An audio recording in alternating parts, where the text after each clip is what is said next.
What's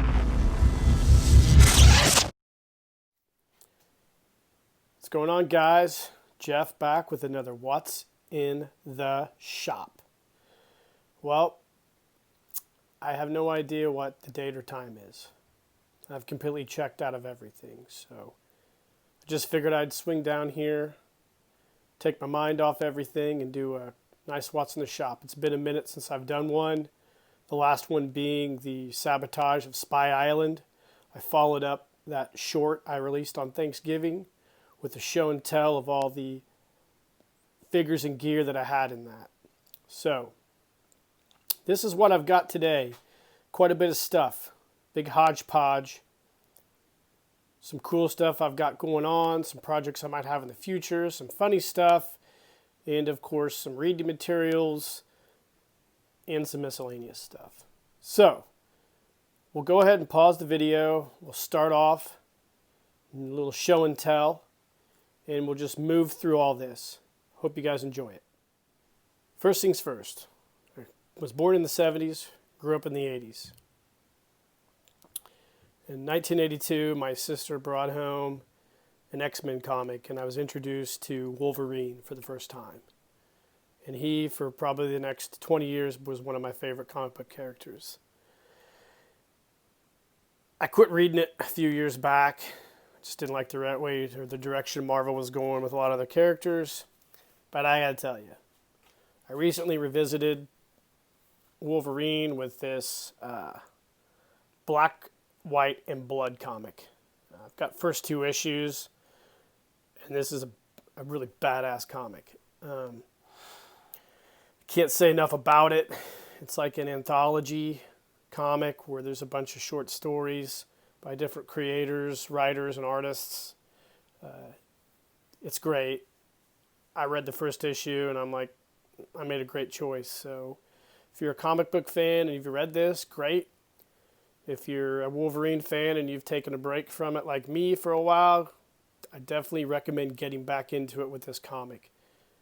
I'm not sure how many issues it's going to be or what direction it's going, but from the indication of the first issue, it's going to be a really, really cool comic. It's a mini-series, I believe, but it's super awesome. Now this one here, The Lords of Misery by Eric Powell.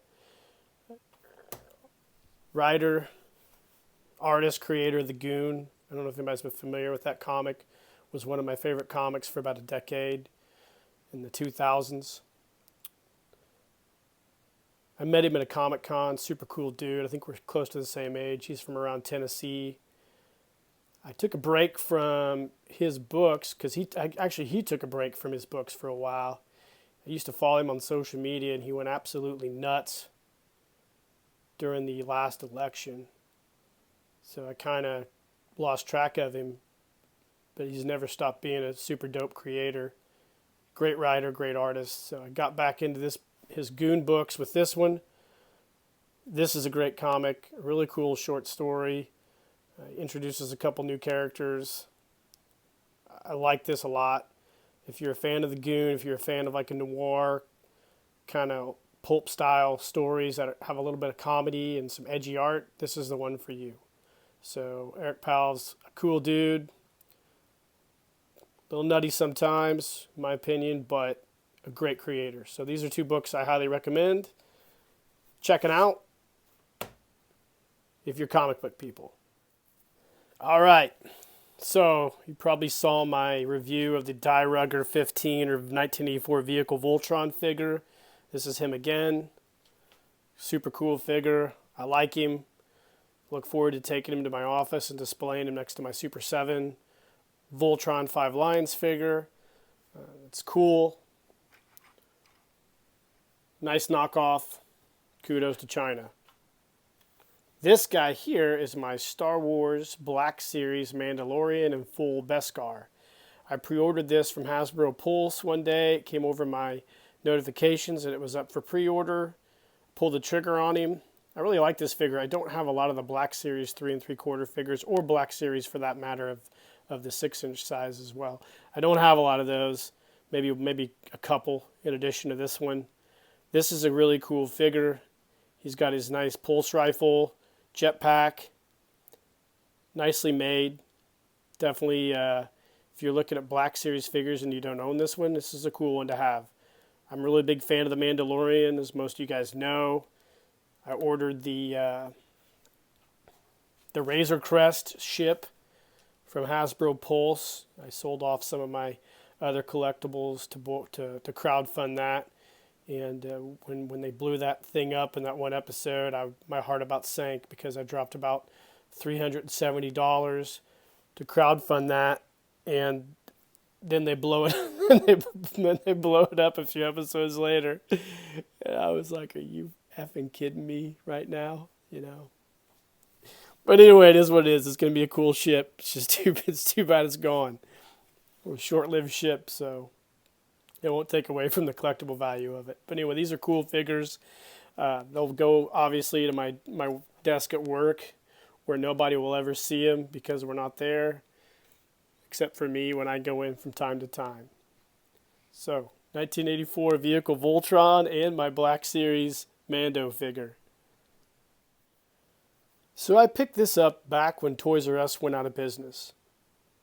I got it on clearance for like $2 or $3. I don't know if you guys remember these, but I bought this and I forgot I even had it until I was kind of cleaning some stuff up in my attic and saw it laying in the corner. I'm like, what the hell is that? This is a Sharper Image hover satellite. I'm not even sure what it does. I've never taken it out of the package, but what I do know is the reason I bought it is for the adventure team. I plan on customizing this at some point and using it as a down spy satellite for a photo story maybe this summer. I've actually got the storyboard written down for it. It's going to be a great story, I think. This will be one of the central pieces of that. It's a cool satellite. It's about the right size for like an adventure team adventure. I'm going to probably decal it a little bit and customize it when I get it out of the package and get it ready for that photo short. But I don't know if you guys ever saw these or if anybody picked these up to use for their adventure team. I think you can probably still find these at some places like maybe Tuesday Morning or Dollar Tree. I don't know. Places that have overstock items that they sell. Maybe you've seen these, but I think it's a cool thing, and I can't wait to use it for my adventure team. So, I can't believe I forgot I had this. You guys, I got so much stuff sitting around that I forgot I had. I need to actually get my head together and start doing an inventory of all this stuff, figure out what I'm going to use it for. Hopefully I can do that in 2021 with all my spare time. All right, so you guys saw my Revenge of the Super Gorilla story, which featured this guy right here. This is a Mezco King Kong from the Adrian Brody, Jack Black version of King Kong, which I thought was a pretty good movie. I've had this guy for a long, long time. I got him back during the mid-2000s maybe. I bought him on clearance at Spencer Gifts. He was 50% off, and I didn't pay hardly anything for this guy. But the reason I did buy him was for G.I. Joe prop stuff. I liked the large gorilla format of it. I've taken pictures of him with my Super Joes in the past. I always planned on doing some kind of photo story, but everything kind of came together when I made the Revenge of the Super Gorilla to use him. I'm not a big fan of The Flash. I never read it as a kid. I'm familiar with The Flash, and I'm also familiar with Gorilla Grodd. So some people might think that when they watch that Super Gorilla that I was influenced by Gorilla Grodd and The Flash, and maybe subliminally I was from seeing it, but I don't think I was. I just thought that having this giant gorilla mutated against the Super Joe Adventure Team was a really cool storyline, so that's why I went with it. And I've had this gorilla for so long. He's been featured in a few of my other shorts. Most recently, the Sasquatch one I did, he was briefly in that. But he's a nice scale. He's 13 inches tall, and he fits in really well with my G.I. Joe Adventure Team. Now, the only downside with this figure is it's vinyl, and he sat around for a long time, so his arms actually broke off. So I had to do some first aid repair to his arms. I had to drill out the joints, put screws in, and then make him work again. So he does work again. He's not mint. I wish he was. I haven't seen a lot of these on eBay, but this is my Super Gorilla. It's a Mezco King Kong. I know Mezco is making a new King Kong, a tall version, but it's like $200 and some. I believe when this first came out, it was around 80. So I got it. It might have been like 50. I can't really remember. It's been so long. But I wanted to share this with you and tell you guys this is what this was from my Super Joe shorts. So this is a Super Gorilla, Mezco King Kong. If you can find these, I definitely suggest adding this to your G.I. Joe collection. It's a great gorilla. It's highly detailed. It looks way better than any King Kong from the most recent King Kong movie. I mean, those are okay looking, but this is just a super cool gorilla. Okay, you're probably all wondering why I have a Fisher-Price Rescue Hero Roger Houston sitting here. Well, the reason is, we flip Roger around here, take a look at his backpack. That is the foundation for this LEAP, Light Escape Action Pack. I did a video on all my customs earlier, a few months back, and I featured this. I didn't probably do a very good job of it at the time, but this was the foundation for that. I had this, my nephews had these when they were little. I had a box of discarded toys from them. I always thought this would be a great jetpack for G.I. Joe if I could figure out a way to do it. I wasn't nearly the customizer I am now back then. So it took me several years of messing around until I finally got the confidence and the skill up to make this jetpack. But you can see I did it. So that being said, I went out and bought another Roger Houston off eBay, and I'm going to do an actual Bullet Man backpack. So Bullet Man in my Super Joe Revenge of the Super Gorilla photo story wore this LEAP pack. So he basically bogarted this from the adventure team. I'm going to take this Roger Houston pack and make a new Bullet Man pack. I'll probably do a video on that, how I do it. So look forward to that coming out sometime this year. I'll share with you how I go about the process of it. It's going to be pretty similar to this. There'll be some differences because I've learned a lot on how to do stuff since I did this pack. So this Roger Houston pack will become another jet pack. Another cool thing about the Roger Houston figure is this part here makes a fantastic scuba mask for the G.I. Joe adventure team as well. I had one of these and I made a really cool scuba mask, but I made a giant mistake. I tried to paint part of it, which didn't work out very well because I used the wrong paint because I didn't know what I was doing at the time, so I ruined the mask. The mask still looked cool, but I hated it. So unless something works out the way I want it to, it usually drives me nuts and I don't mess with it anymore. So I got another mask and I'm going to do a new scuba mask and scuba set with this mask. So that'll be something else you'll see this year as well. So there you have it. A new jetpack coming for Bullet Man real soon. All right, another item from Toys R Us's giant fire sale a few years back. The Fungus Among Us. You can still find these on Amazon. They still make them actually. But I bought this like for a couple dollars from Toys R Us at the time. The reason I bought it is because this case here that holds the fungus, I thought would be a cool case for the adventure team if you wanted to do an alien story, which I still plan on doing, and you have like a transport pod for an alien figure. I have a small gray alien from Shadowbox, I believe, and he fits. I think he'll fit in here perfectly, so I plan on using this at some point. These are pretty cool storage items, and if you're going to do like a Dr. Isotope or some type of villain diorama or display or whatever, I actually think this would be cool to use for that. So I still haven't bitten the package. I haven't ever taken it out. It's been a few years since I bought this, but along with that satellite that I found in my attic, this was another hidden treasure that I discovered, and now I'm going to do something with it.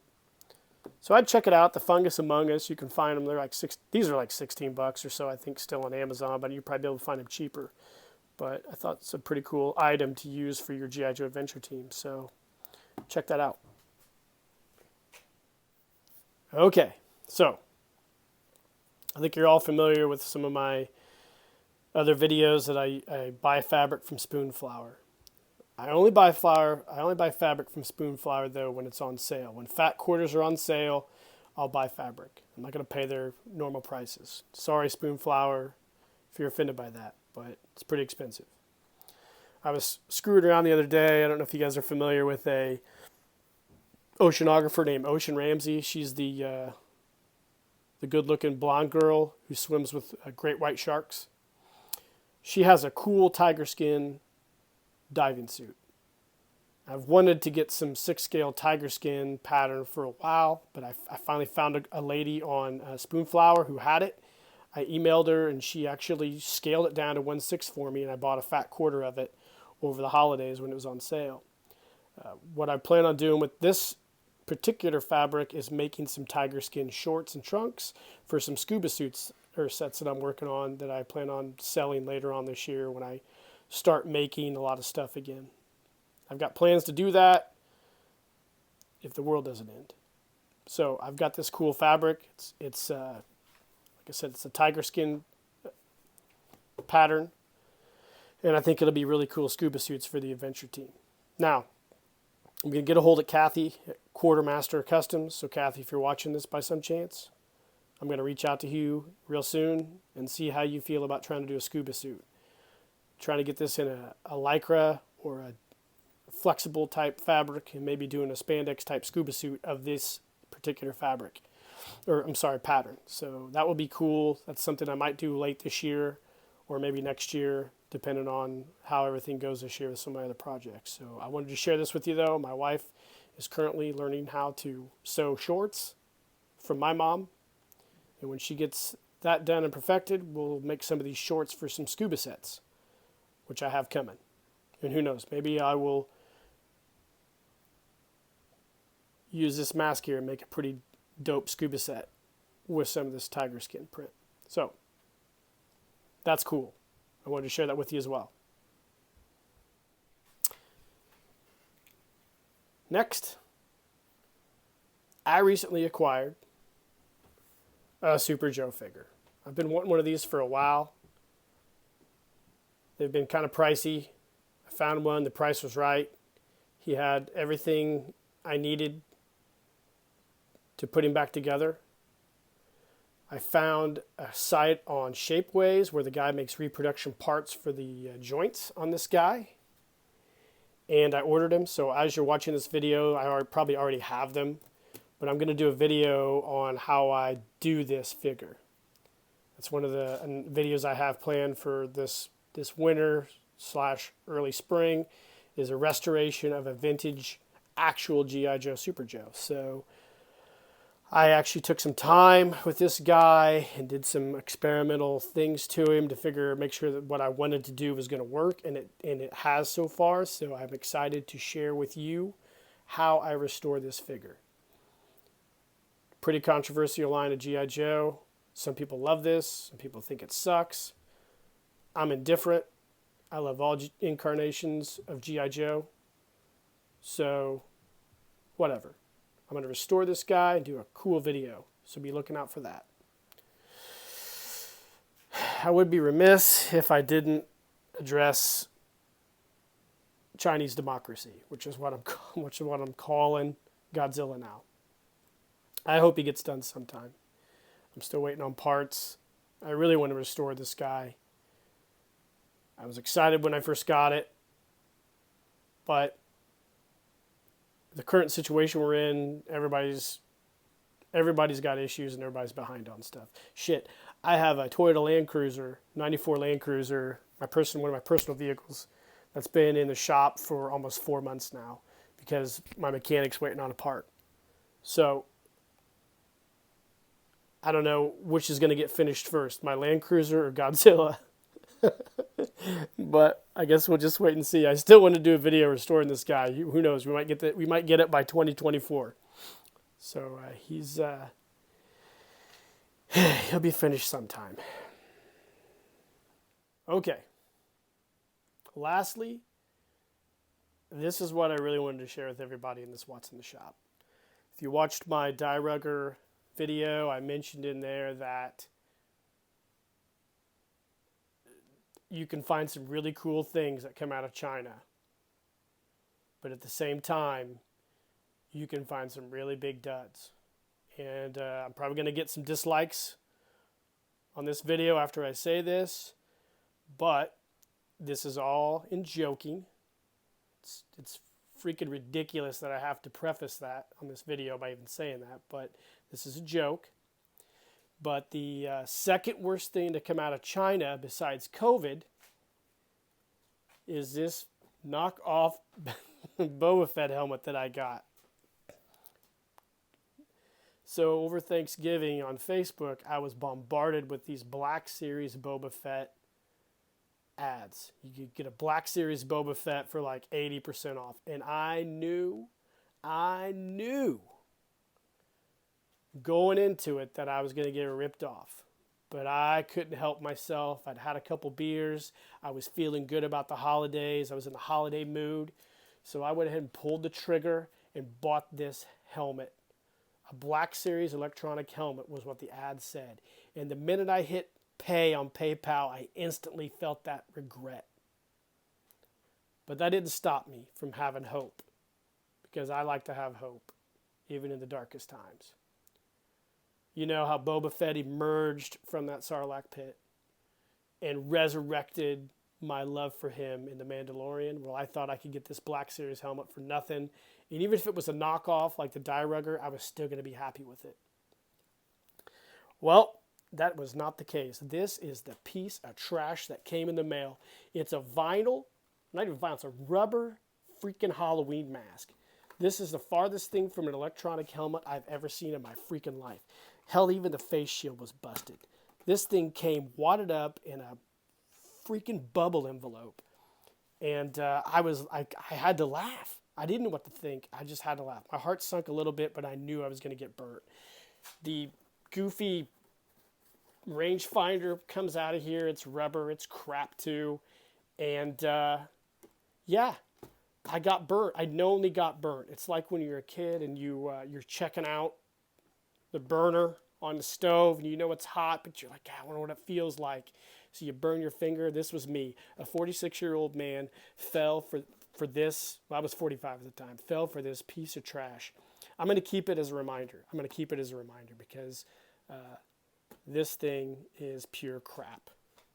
It's actually funny. I'm going to keep it in my bar as a conversation piece for as long as it holds up. You know, the funny thing about it is they still show those ads on Facebook. Those freaking dirtbags on Facebook let these trash ads go. They still have them on there. All these people have been burnt by this. Like, it was funny. I posted a picture of this on the exact ad where I bought it. Like, don't buy this. This is what you get. And then like 4 other people posted the same picture of their crap helmets. And Facebook still allows this ad on there. So that's preposterous. It's just so preposterous. But yeah, second worst thing to come out of China since COVID was this Boba Fett helmet, or what they call a Boba Fett helmet. So I can't believe I fell for that. I can believe it, actually. I can believe it. But anyways, guys, I hope you like this What's in the Shop. You know, it's all in good fun. I know there's a lot of...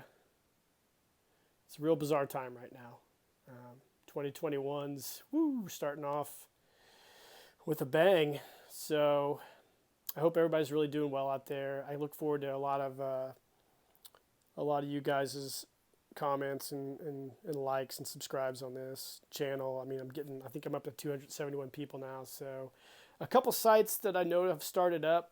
Spider Monkey Films is really, really awesome. I'll post a link to them in the bottom. The guy has some really hilarious content. He does stop motion G.I. Joe animation. They're funny. I find myself watching those a lot and just laughing. It's good. It's good escape. Of course, Lead Action Joe. Those guys got some cool stuff going on. There's a few other sites. I'll post some links in the description here that I really like to follow. I also like Bright Insight. If you guys are into like pseudoscience type things, like Graham Hancock and Randall Carlson's stuff. Jimmy from Bright Insight's a really cool guy to follow. He has a lot of cool content if you're into going down those type of wormholes. It's not conspiracy theory crap. It's just like talking about the ancient pyramids and stuff like that, and lost civilizations. I really enjoy watching that as well. Like I said, these are all really good escapes. And all you guys who are doing your new content out there, like Spider Monkey and Elite Action Joe and the others, I really appreciate what you guys are doing. We're starting to become a community, and I really appreciate you guys giving me props and getting behind me and my page. I definitely will get behind your page as well. So I hope everybody's staying safe. It's going to be it's already a crazy year, so you'll be looking forward to a few more videos from me coming up. But this is all I got right now, guys. So I'm doing a dry January, so I'm not drinking any beers or having any scotches or bourbons right now. I usually do that every year, kind of like a reset for my body. So, but I'm really looking forward to February though, right? Because I got some big stuff planned. So guys, cheers.